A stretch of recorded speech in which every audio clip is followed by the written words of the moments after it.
Good afternoon. This is your Spanish news. The Junta de Andalucía has launched a campaign to think before jumping and avoid irreversible injuries in swimming pools and river. The Minister of Health, Antonio Sanz, together with Marina Conde, spinal cord injury specialist and manager of the 112 Andalucía service, presented the campaign in Seville yesterday. Think Before Jumping is an initiative aimed mainly at adolescents and young people to promote safe behaviours around water environments.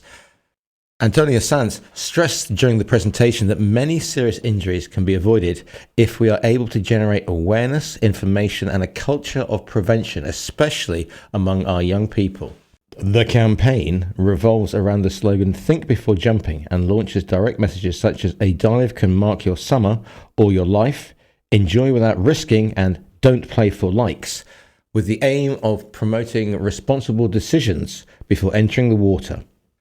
When Pope Leo XIV lands in Spain on June the 6th, he'll be greeted by King Felipe at the Royal Palace, a traditional welcome for the head of state arriving in a country. But more symbolic is the first place that Pope Leo has chosen to visit. Far from the splendour of the Palacio Real and close to the reality of thousands of people in the Spanish capital.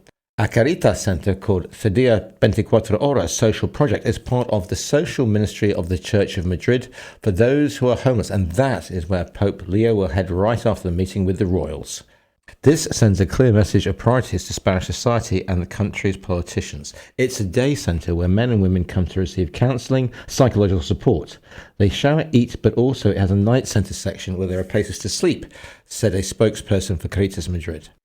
Located in the heart of Lucero, one of the poorest neighbourhoods in Madrid, and in the middle of an area full of normal blocks of flats, Cediya hosts 70 people every night, with the main building equipped for 45 beds for men and 25 beds for women located in separate buildings. The day centre currently sits at 90 people daily. And finally, Spain are favourites to win the 2026 FIFA World Cup. That's according to a new Goldman Sachs forecasting model that places the European champions ahead of France, defending champions Argentina, and five-time winners Brazil. Economists at Goldman Sachs have calculated that Spain have a 26% chance of lifting the trophy at this summer's tournament, which will be staged across the United States, Mexico and Canada from the 11th of June to the 19th of July. The investment bank's forecast is based on a statistical model that combines historical international match data, team rankings, scoring abilities, and geographical factors. At its core is the ELO rating system, originally developed for chess and later adapted for football, which measures team strength according to results and the quality of opposition faced. And those are your Spanish headlines.